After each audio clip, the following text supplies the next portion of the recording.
نبی صلی اللہ علیہ وسلم دن میں 100 بار استغفار کیا کرتے تھے، تو اس لیے ہم سب کو بھی کثرت سے استغفار کرنی چاہیے۔ استغفار بیماریوں کا علاج بھی ہے اور اللہ کے عذاب سے بچانے والا بھی، اللہ سبحانہ وتعالیٰ کی رحمت پانے کا ذریعہ ہے، اور پھر بارش کے نزول کا ذریعہ بھی ہے، زراعت میں برکت کا ذریعہ، کبیرہ اور صغیرہ گناہوں سے معافی کا ذریعہ، اچھا اعمال نامہ پانے کا ذریعہ، یعنی قیامت کے دن انسان کو جن کی بخشش ہوگی ان کو خوشخبری دی جائے گی اور ان کا نامہ اعمال جو ہے وہ بہترین نامہ اعمال ہوگا۔ پھر جنت میں درجات کی بلندی استغفار کی وجہ سے ہوگی۔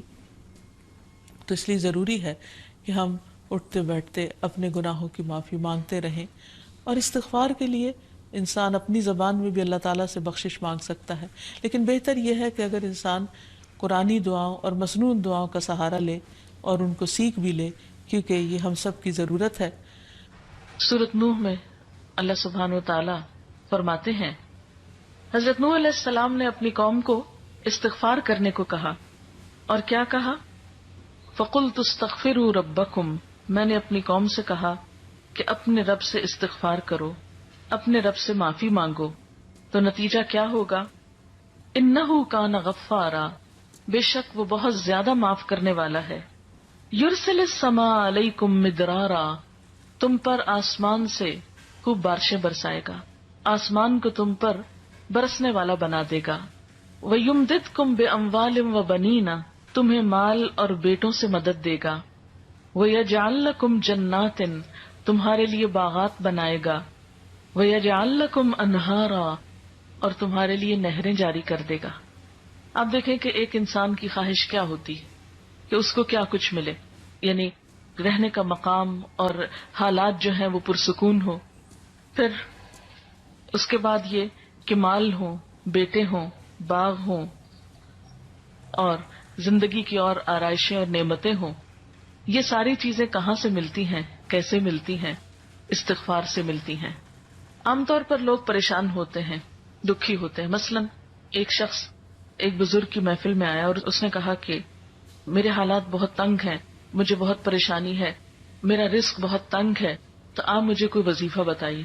تو انہوں نے اس کو کہا کہ کثرت سے استغفار پڑھو۔ دوسرا آیا، اس نے کہا بچوں کی شادی نہیں ہوتی، تو آپ نے اس کو بھی کیا بتایا کہ کثرت سے استغفار کرو۔ تیسرا آیا تو کہنے لگا کہ بہت قحط سالی ہے، فصلیں اچھی نہیں ہوتی، تو آپ نے اس کو بھی استغفار کا بتایا۔ تو کسی نے ان سے پوچھا کہ بھائی 3 لوگ آپ سے 3 ڈفرنٹ مسئلے لے کر آئے ہیں، اپنی پریشانیاں لے کر آئے ہیں، آپ نے تینوں کو ایک ہی چیز بتائی ہے، تو اس پر انہوں نے یہی سورۃ نوح کی آیت پڑھ کر سنائی کہ دیکھو یہ قرآن میں اللہ کا وعدہ ہے، اور اللہ کا وعدہ سچا ہے۔ اللہ تعالیٰ کی بات سے بڑھ کر سچی بات کس کی ہو سکتی ہے؟ ہمارے پڑھنے میں کمی کوتاہی ہو سکتی ہے، لیکن اللہ کی بات میں کوئی شک نہیں۔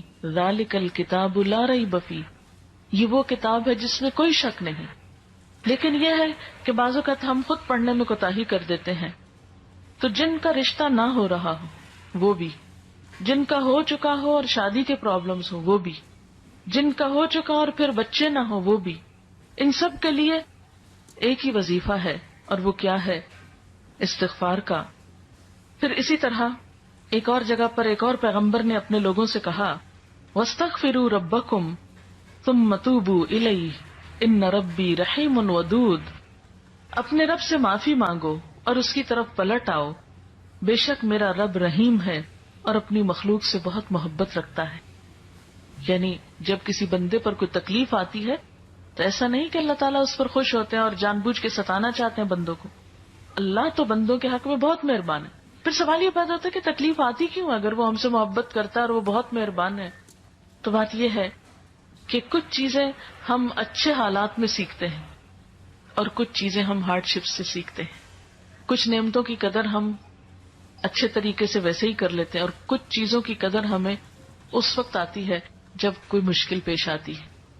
آپ دیکھیے کہ اس کی مثال یوں ہی ہے کہ جیسے کچھ کھانے آپ کچے ہی کھا لیتے ہیں، جیسے فروٹس وغیرہ ہیں، آپ کو پکانے کی ضرورت نہیں ہوتی، لیکن کچھ کھانے آپ کو پکا کر کھانے ہوتے ہیں۔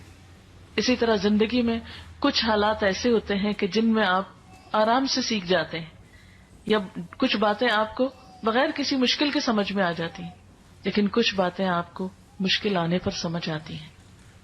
اور جس طرح انسان پختہ اور میچیور ہوتا ہے مشکلات میں، آپ نے دیکھا ہوگا کہ جو بچے ہارڈ شپس میں پلتے ہیں وہ بڑے ہو کر ان میں اسٹیمنا زیادہ ہوتا ہے، لیکن جو بچے بہت نعمتوں میں اور نازوں میں پلتے ہیں وہ اتنے بہادر اور اتنے ہمت والے نہیں ہوتے. اس لیے دھوپ اور چھاؤں، غم اور خوشی، دونوں اس کائنات کا حسن ہے. دن اور رات ایک بہت بڑی نشانی ہے ہمارے لیے.